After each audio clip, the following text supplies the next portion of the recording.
Hocam ilaç almayın, pastil almayın, şurup almayın, onu almayın, bunu almayın. Tamam, doktora da gitmeyelim o zaman. 3 gün geçmedi. Öksürdük, tıksırdık falan. Doktora gittik. Onun verdiği ilaçları almayacak mıyız? Ne yapacağız? Şimdi yine baştan söyleyeyim.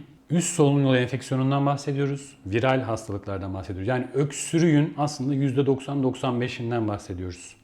Tabii ki hiçbir zaman doktora gitmeyin diye bir şey yok.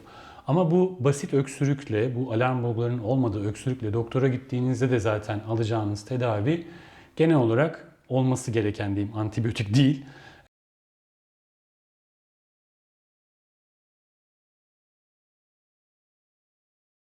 Grip ilaçlarının bir miktar faydası olabilir. Grip ilaçları ne yapıyor? Ateşinizi düşürüyor. İçindeki ağrı kesici ateş düşürücüyle. Ağrılarınızı, eklem ağrılarınızı, genel kas ağrılarınızı hafifletiyor. Ve onun içindeki diğer ilaçlar da işte o geniz akıntısını biraz azaltıyor. Öksürüğünüz biraz azalıyor.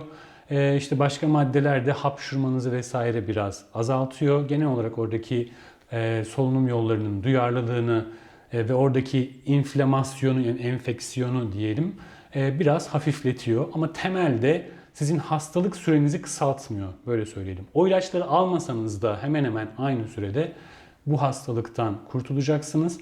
Ya da alsanız da o öksürük uzayacaksa zaten, işte sizi zorlayacaksa gene zorlar, uzayacaksa gene uzar. Bu ilaçlar o öksürüğün karakterini aslında çok da fazla değiştirmiyor. Sadece biraz geçici olarak birkaç saat rahatlamanızı sağlıyor. Diyelim ki gece biraz daha rahat uyumanızı sağlıyor. Öksürük şuruplarından bahsettik. Onlar da genelde gereksiz, özellikle çocuklar için öksürük şurupları tamamen gereksiz kimyasallar diyebiliriz. İlaç dışında yapabileceğiniz şeyleri de konuştuk.